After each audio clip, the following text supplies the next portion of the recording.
Morning everyone.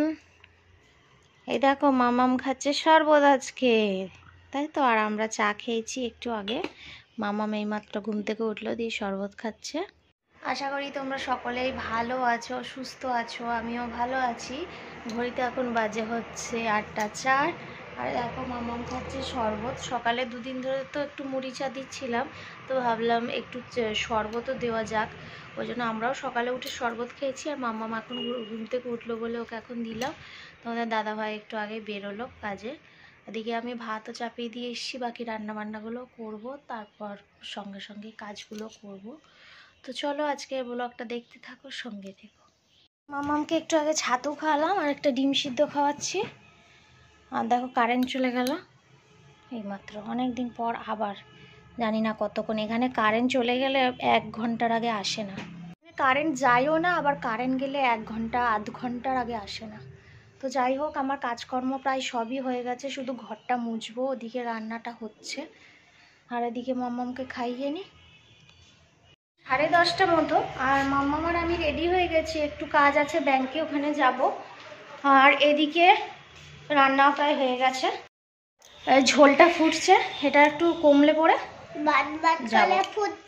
বাজে এখন 11টা 17। আমাদের ব্যাংকের কাজ হয়ে গেছে, চটপট হয়ে গেল, খুব ফাঁকা ছিল, হয়েও গেল। মাম্মাম এখন বসে বসে টিভি দেখছে আর একটু লেবু খাচ্ছে। আমি ওদিকে কটা বাসন আছে মেজে তাড়াতাড়ি ধুয়ে ঘরটা মুছে নিই। ফ্রেন্ডস, স্নান টান করে মাত্র পুজো দিয়ে উঠলাম। এবার খেতে বসবো ভাত। মামাম ওখানে কুটুস কুটুস করে ইঁদুরের মতো কি খাচ্ছ? নকুলদানা। কি কি রান্না হয়েছে চলো একবার দেখিয়ে দিই।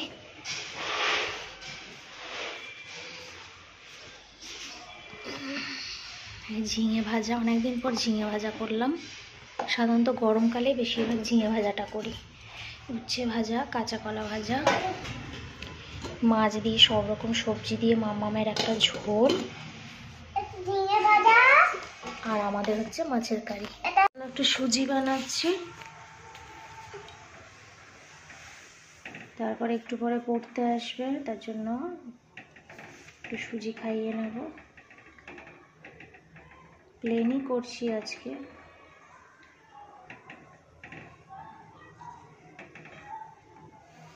সুজিটা করে নি, তারপর খাবে।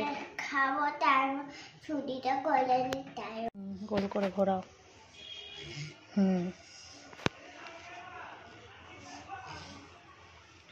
তো বাজবে, মাম্মামের খাবার নিয়ে চলে এসেছি। আর মাম্মামকে পরিয়ে, সে বাচ্চাটাকে পরিয়ে আমি করলাম একটু সবজি কাটলাম। রান্না করব সব কেটে রাখলাম, তাহলে আমার খুব সুবিধা হয়। তো ওগুলো কেটে তারপর মাম্মামকে খাওয়াতে বসলাম। তো চলো পরে আবার কথা হবে। বিছানাপত্র সব গোছানো হয়ে গেছে, এবার খেতে বসবো আমি। দিনে যে তরকারি আছে ওই দিয়ে খাওয়া হয়ে যাবে। তো চলো আজকের মতো ব্লগটা এখানেই শেষ করছি। যদি কিছু ভালো লেগে থাকে লাইক কমেন্ট শেয়ার অবশ্যই সাবস্ক্রাইব করো। টাটা, গুড নাইট, ভালো থেকো।